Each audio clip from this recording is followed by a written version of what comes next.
If you've clicked on this video, you're interested in learning how to play support or taking your support gameplay further. Trust me, this is exactly what's going to happen. I'm going to go over the topics for this support guide, and if you're interested, I suggest for you to grab a drink and get comfortable. And if not, leave a like, sub, and leave a comment down below what you might like instead.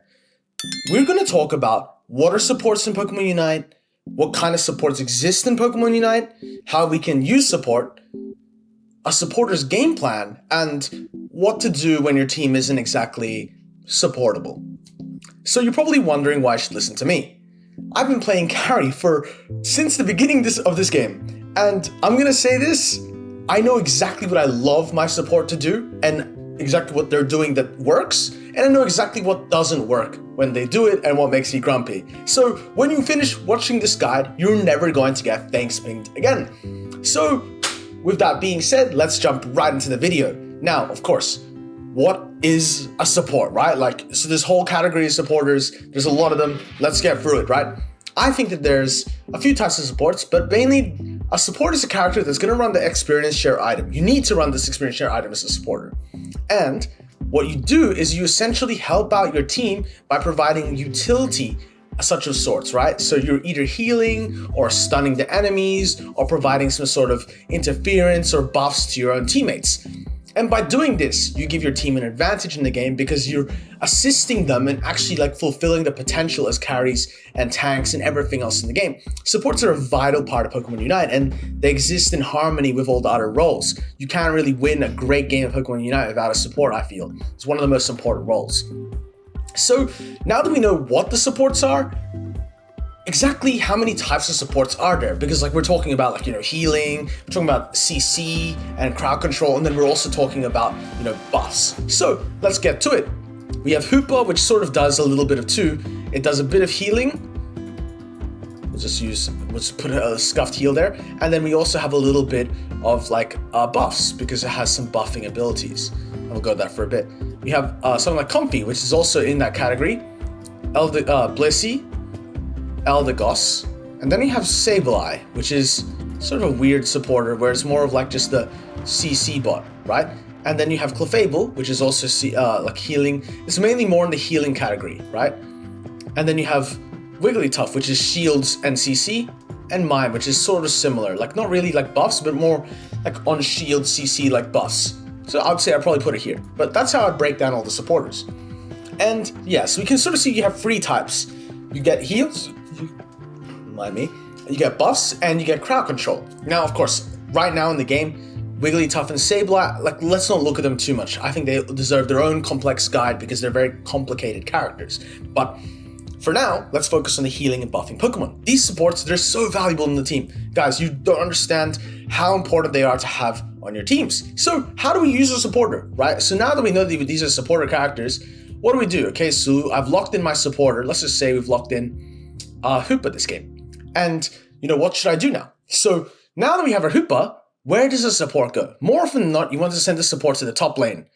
I find that the main reason they send this is because you send your tank and attacker down in the bot lane, and then you send your top laner, which is like a carry role, and your support in the top lane. Because the support can provide a lot of assistance to the early game top laners, which are already strong, but giving them the extra bonus with whether it's a crowd control ability to start a game or a good secure really helps out in the laning phase. So there you go, supporter heads to the top lane. Now, I want you to remind yourself, remember, you're taking experience share, right? So we're running XP share here, we run into the lane, and this is sort of the life of the supporter now. You try to help out your ally and, stun the opponents, provide good advantages by giving vision, all these things. These are all wonderful things.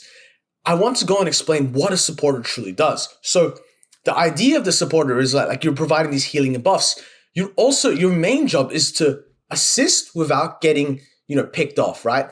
So when you play supporters, you need to be always thinking about having this open mindset. I want to stand places where I can help out my team and I can also not be in immediate danger. So just like with the laning phase in this explanation here, so we'll just zoom in a bit, we're going and trying to do these things without giving up too much of our health bar when we can. Of course, come in and help out your ally if you can, maybe tank some blows to them if you can do that, if you can afford to, if you have the health. But if you don't have the health, play back, do what you can. The essence of the supporter is to help the carries get into the bigger characters in the game. Their supporters are inherently powerful to start a game. They're not necessarily weak. Some of them are, but they are very strong. And they have the option to even invade into the enemy team's jungle and really cause interference there because they're strong characters at the start of the game and often have decent secures. So that's another way to play support. So there you go. You generally either want to go in the play in the lane or you want to go into the jungle and invade. So looking at these type of characters, we now need to start thinking, okay, well, so we're sort of starting to see what kind of role the supporter fills. It fills this supportive role. I know, so obvious. And the supportive role in this game provides a lot of utility to its teammates in the form of heals, stuns, shields, whatever it is, right? You are a helper. Now, how useful is a helper if they are dead? Don't die as supports. I would say this is my number one thing. If you want to play support well, you need to learn how to instinctually hide yourself. You must be like, what's a good example? Florence Nightingale through the night, running up and down the aisles. They can never catch her. And it's the same idea when you're playing support. Like you want to be the gingerbread man or anything is like. You want to be a very uncatchable player because by being uncatchable, your team lives longer, lives better, and has a better time in winning the game. A lot of times, supports getting picked off is the reason your team loses. They're very valuable roles, so don't discredit them. All right, okay, so now that we have a better idea of what's happening as a supporter, what are some of the objectives of a support, right? So we're going to go and look at the lane phase and stuff later, but the objectives of a support is, to, of course, help the team and to obtain vision and getting intel. The support can be used aggressively by getting a good scouting vision of the map and helping out their teammates get a good idea of what's happening next, right? So a supporter doesn't necessarily deal a lot of damage, but that damage, it's not needed because your team has the damage.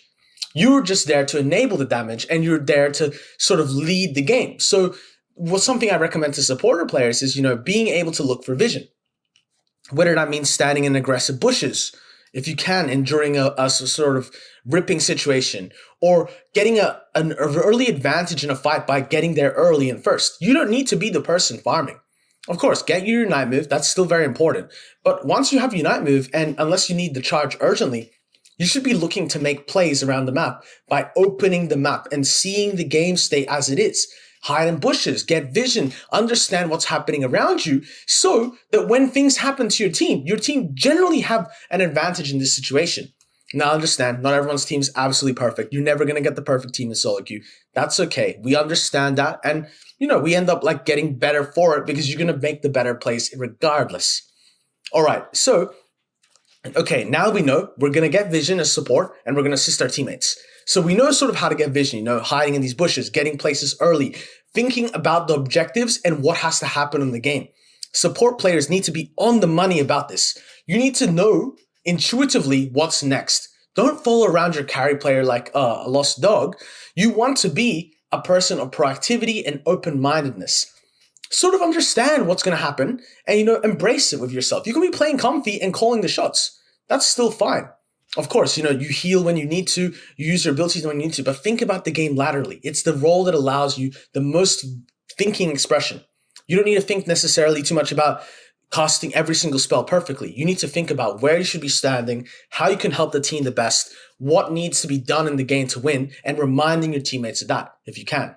Sometimes you can't, and that's okay. Like, of course, this game doesn't have very strong commands to be able to alert your teammates of something you find out, unless you want to use voice talking.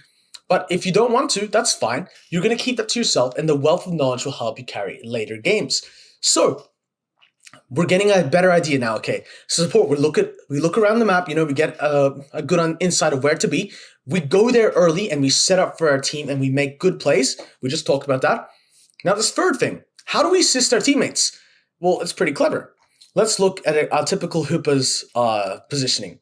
So they're going to position here. They're going to throw portals, which is like Hoopa's ability to heal players. It throws a portal on the ground, and you can go through it. What you want to think about is, where am I going to stand? Where I can also soak some damage, but not be in danger. Where I can put safe portals for my teammates. And where I can also still be a threat in the fight if I decide to use my Unite move or my damaging moves. And, really be a nuisance. And that's when you start to develop these mindsets of like, hey, look, like I can be sort of like, you guys know I don't even remember what it is, like the whack-a-moles. Yes, the moles coming out of the ground. You want the enemy team to try to smack you, and boom, you've disappeared, and they're almost impossible to catch you. That's how you want to play support, guys. And it's all the same. I like to use the system, the triangle system. I'm going to quickly go and spawn in free characters to make it work. And let's just say it's a Lucario. You want to be in between the middle of the triangle at all times. You don't need to be further back than the Dragapult. You don't need to be closer to the Lucario because then you can't help the Dragapult. You can barely help the Lapras. Being in the middle of the three of them is like you are the core of you're the center of their universes, but the stars are moving wildly. So find your middle ground, find a way to help them. Of course, if your character like Comfy, you don't get this much choice and agency, but all the other characters do. If you're Comfy, there's a whole bunch of other tutorials and guides that will help you elevate that experience. Most of the time, stick on a player that you know what's going to do and have a good idea of, who do I need to go to next, or if I can get an extra healing off. Comfy is a very special character. We're not going to talk too much about it today. Alrighty. So now that we have this good understanding, okay, this is maybe like how I want to start positioning myself as a support. This is going to help you allow spacing in the game for yourself and your teams, because now your team's like, oh, I'm getting healing. If you need to heal the Lucario, you can throw a portal here. If you need to heal Lapras, you can throw a portal here, or you can throw a portal here, or you can go and help the Dragapult if someone attacks them from behind. You need to be ever present. A strong support is a player who has complete awareness around them. And it's like, you're holding the map of destiny in front of you. You choose and you know when they're going to attack, and you repel the attacks with awesome projection. Remember, the teams will listen and follow you if you're helping and protecting them. Like everyone goes and commends a great Hoopa player, because a great Hoopa player shows themselves in the ability to put good portals and care for their teammates. End of the day, you need to think about your teammates and what they want and sort of cater a little bit to them. That's why I'm saying, as much as I'd love to hard carry as support, it's not exactly possible unless your team is willing of that as well. Supports are the true MVPs when you have a good game. So remember that too. All right.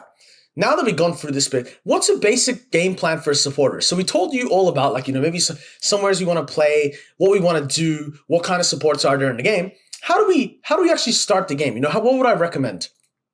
So we're going to go to the top lane. And when we go to the top lane, we're going to consider, is my guy stacking or not? So you think stacking, and then you're like, oh, why do I need to know this? You need to understand, to help someone, you need to understand the problem. Have you ever come across a doctor that doesn't understand what you're doing and then says, yeah, I'm going to operate on this? No way. A doctor will only operate if they know exactly what needs to be done.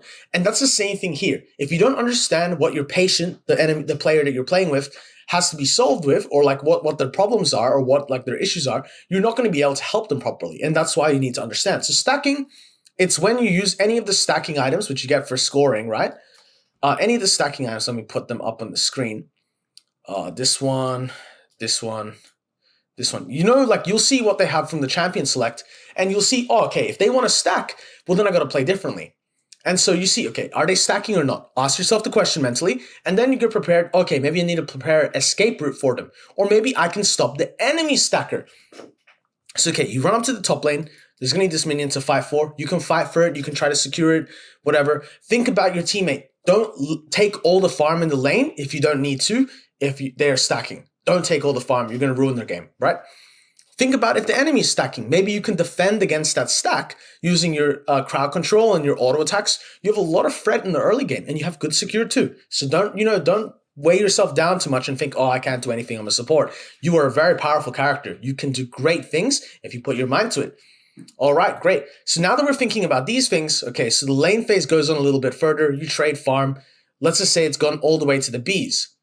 Oh, that's a very butchered 850. Okay, you guys know what I mean. 850, okay. You get to 850. What is your main goal here? You can try to secure the farm. That's one option. So option 1 is secure. And then option 2 is to look out for what your team wants. I say this in a way where if your team looks like they're going to fight, don't look at the secure.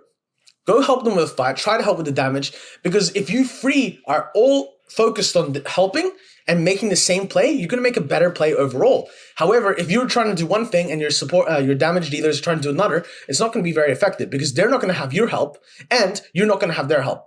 So try to synergize with them. I know it means taking a step back in the game, but that's okay because the step back you take is actually the maestro and the master planning of yourself, helping the whole team. This is how you get recognized as support. This is how you make the great plays. Understanding your team and then envisioning their play into action.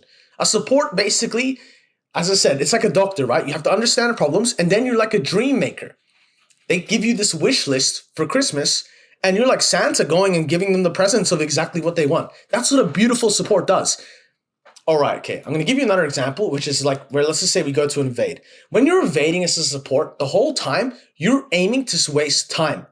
Time is a valuable asset in Pokemon Unite. And when you can do it effectively, and when you can invade effectively, you can cause a lot of nuisance for enemy teams and your team as well. Like sometimes this lane is going to get pummeled, right? And that's okay.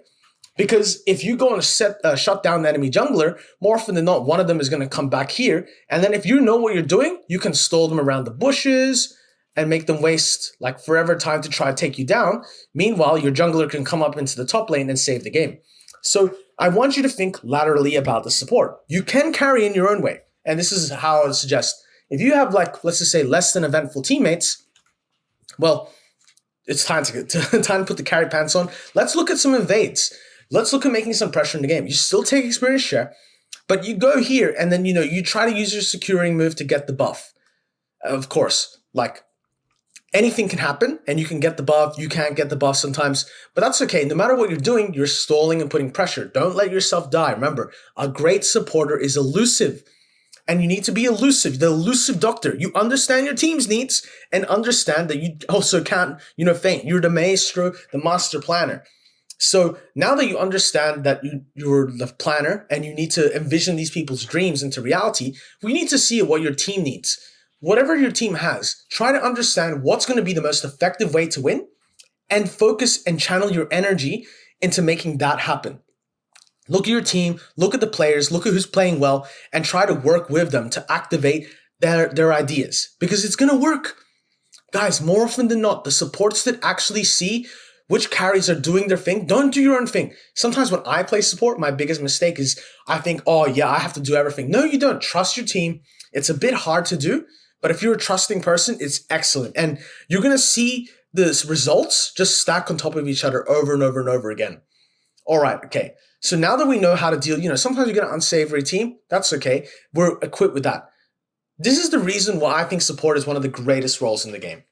The flexibility and the master planning of yourself, you're essentially the chief captain. Sometimes you're not going to get credit for what you really deserve, but that's okay, guys, because all of you watching here, you're trying to better your chances to win because you're picking the characters that sometimes people don't want to play, and they're the best characters in the game. Supporters are so undervalued in their levels of utility and assisting teams, and to be a good supporter, it's a real skill. You have to be a doctor to the issues of your team. And once you've figured it out, guys, take this doctor analogy with the bowl of blessings you have. It's the best one I've ever made, honestly.